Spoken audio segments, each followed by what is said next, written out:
Olá, tudo bem? Sou Alfredo Oliva, sou professor universitário.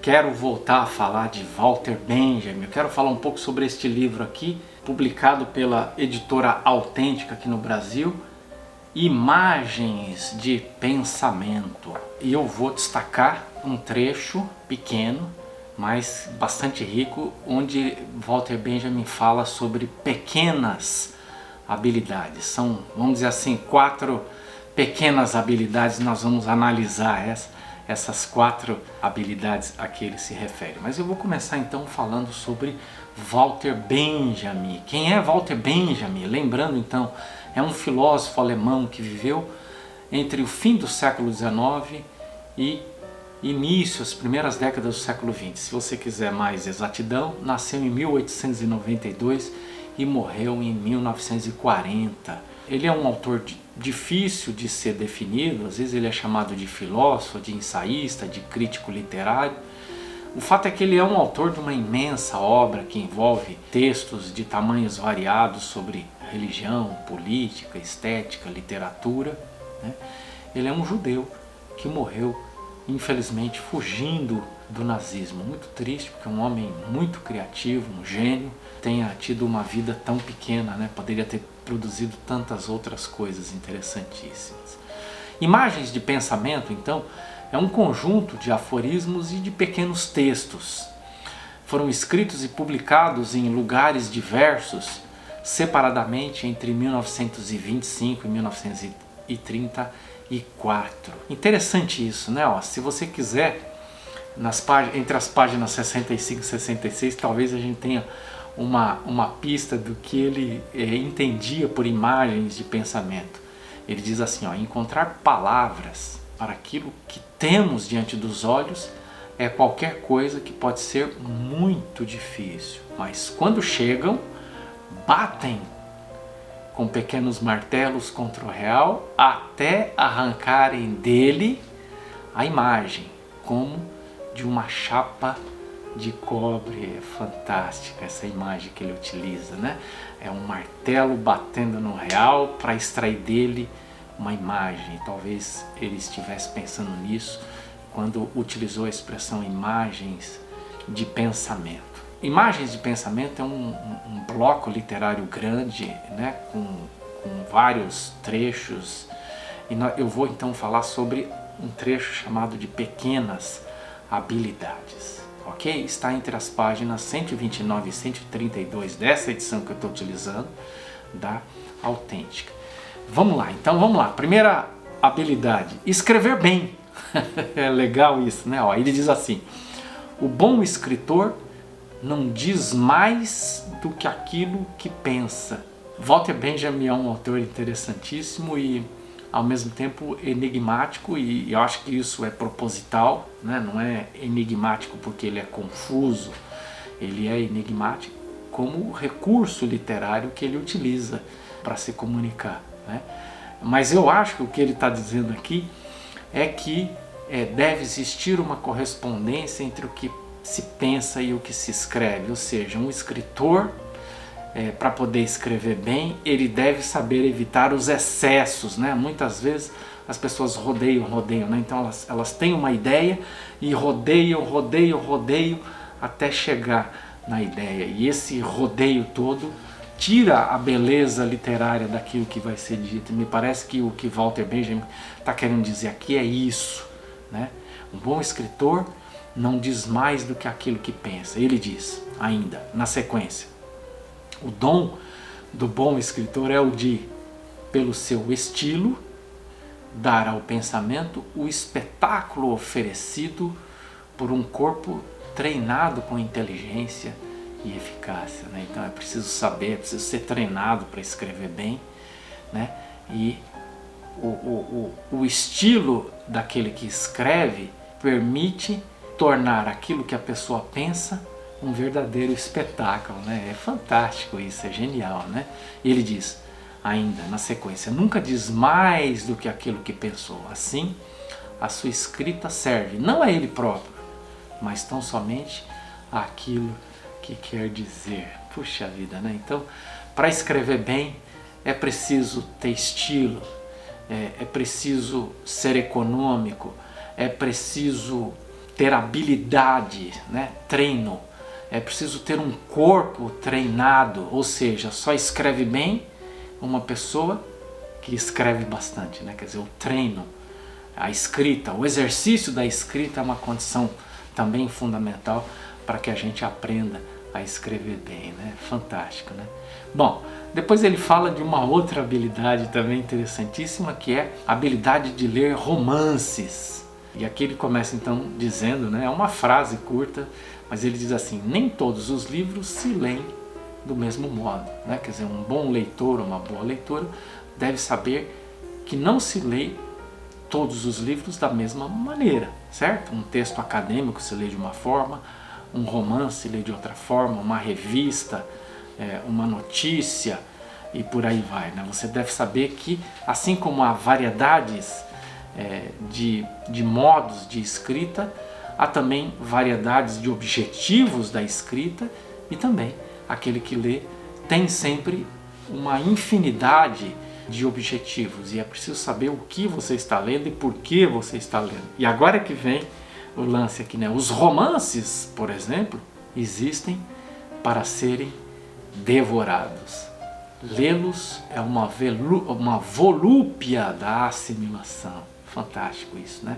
Ele está dizendo aqui que ler romance exige a seguinte habilidade: você deve fazer isso com muito prazer, com muito desejo, né? Eu posso, por exemplo, narrar a minha experiência. Acho que o único escritor que eu consigo ler, né, de forma natural com essa volúpia é o escritor japonês contemporâneo Haruki Murakami, né? Eu pego romances dele de 700, 800 páginas, ele tem uma trilogia, depois tem, né, chamado Um Que 84, mas ele tem também o Assassinato do Comendador, que aparece em 2 grandes volumes. Isso às vezes chega, essa trilogia ou esse conjunto de 2 livros chegam a ultrapassar 1000 páginas, né? Então é uma quantidade imensa de romance, e no entanto eu consigo ler isso em poucos dias,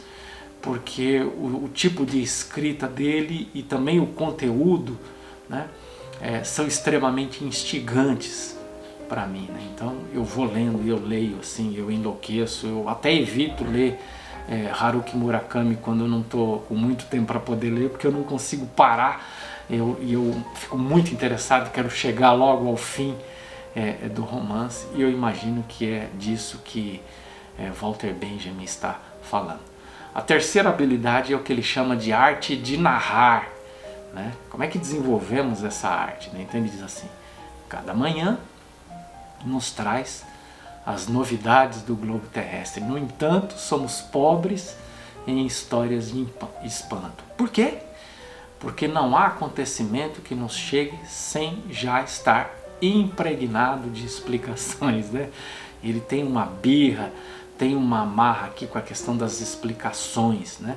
Ele acha que uma boa escrita é uma escrita que não explica. Se você explicar demais, você tira todo o prazer da leitura e da imaginação, né?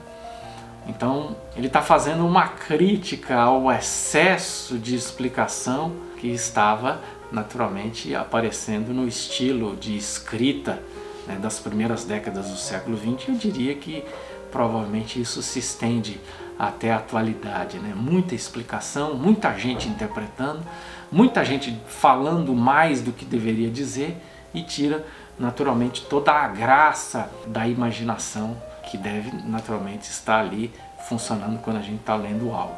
Ele diz assim, ó: de fato, já é meio caminho andado na arte de narração reproduzir uma história libertando-a de explicações, né? O que é um bom narrador? É uma pessoa que não fica explicando as coisas. Certo é que qualquer repórter a teria explicado num abrir e fechar de olhos. E aí ele vai se remeter, vai se referir a Heródoto, né, um escritor da antiguidade, dizendo por que Heródoto se tornou um clássico. Ele diz assim: Heródoto não perde uma palavra para explicar. O seu relato é o mais seco possível. É por isso que essa história do Antigo Egito ainda consegue despertar em nós espanto e reflexão, né? Então, é um pouco a arte, né? O que é uma pintura bem feita? É uma pintura que apenas insinua os fatos. O que é uma boa narrativa escrita, literária? É uma escrita que apenas insinua, né?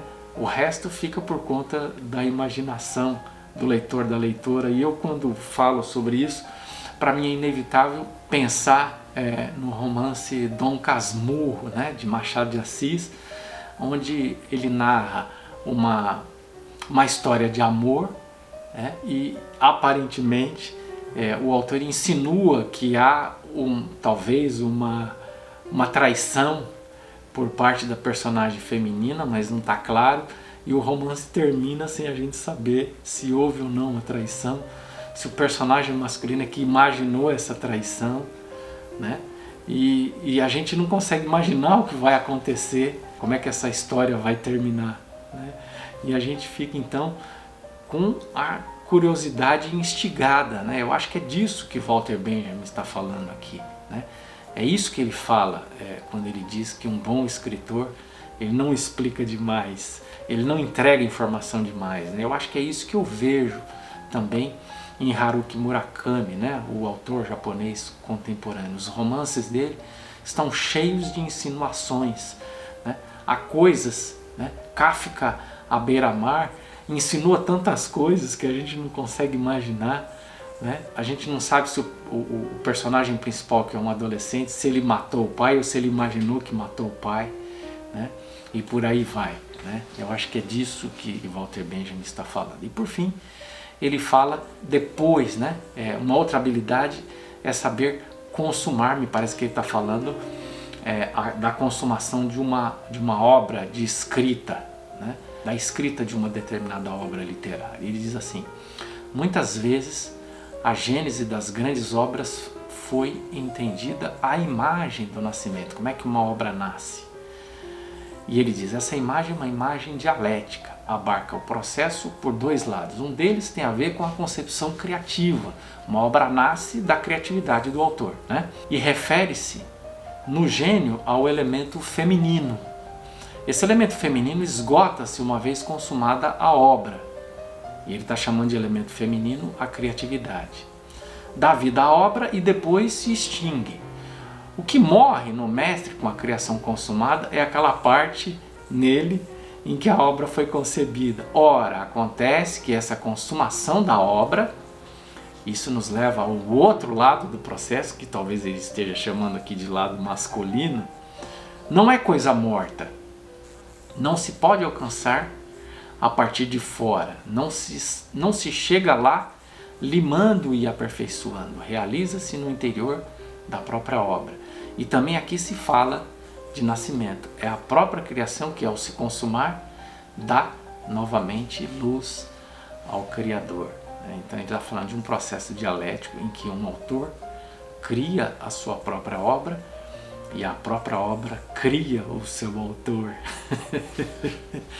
Né? Uma obra consumada, ela é consumada a partir da criatividade, mas a própria criatividade cria o ser criativo e por aí vai, e isso permanece na própria obra. Essa criatividade adquire vida, ela não morre, ela se projeta sobre essa obra, né? Então, bom, enfim, talvez aqui esse seja um dos casos que não convém explicar demais, né?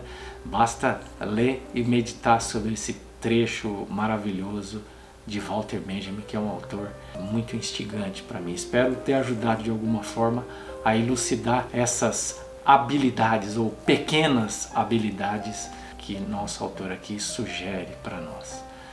Eu espero encontrar você em um próximo vídeo. Um abraço e até lá!